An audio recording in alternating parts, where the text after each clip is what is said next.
एक धक्कादायक बातमी आहे। देशाचं दूध उत्पादन हे 30 कोटी लिटर आहे, विक्री मात्र 70 कोटी लिटरची होतीये। दररोज 40 कोटी लिटर दूध हे भेसळीचं किंवा बनावट आहे। देशात दूध उत्पादनापेक्षा विक्री दुप्पट आहे, दुपटीपेक्षा जास्त आहे।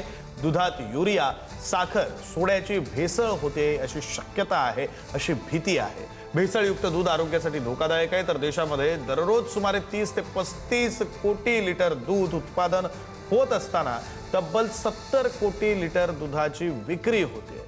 तर या तफावती मागे बनावट आणि भेसळयुक्त दुधाचा मोठा बाजार असल्याची चिंता व्यक्त केली जाते।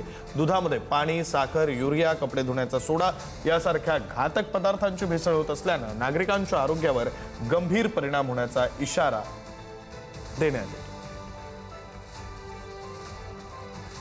FDA डिपार्टमेंटने आपल्या महाराष्ट्राच्या असं सांगितलं की आता कुठल्याही डेअऱ्यांनी जे दूध कलेक्शनवाले आहेत फॅट 3.2 आणि SNF 8.3 याच्या खाली दूध खरेदी करायचं नाही।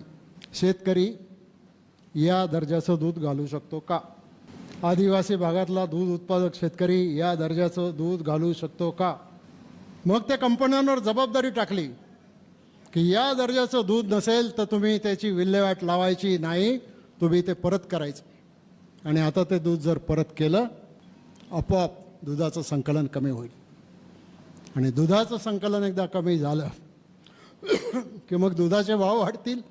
राज्य सरकारचा 5 जुलै 2024चं एक सर्क्युलर आहे की त्याच्यामध्ये प्रति पॉईंट हा तुम्हाला 30 पैसे कमी करणे किंवा वाढ देणे। आज देखील कारखान्यामध्ये आपण 9.5% रिकव्हरीचा बेस आहे, पण 8%, 8.5% रिकव्हरीचे ऊस आपण घेतो। तसं दुधामध्ये दूध देताना एखाद्या गवळ्याचं दूध हे 3.0चा असेल किंवा 2.9चा असेल, 2.8चा, पण जनरल जो शॅम्पल लागतो हा 3.5च्या पुढं भेटतो, 3.5च्या पुढं त्या ठिकाणी भेटतो। त्यामुळे त्याचा कुठलाही परिणाम होणार नाही। लोकांना त्यांनी घाबरायचं काय, काम करायचं काही कारण त्या ठिकाणी नाही।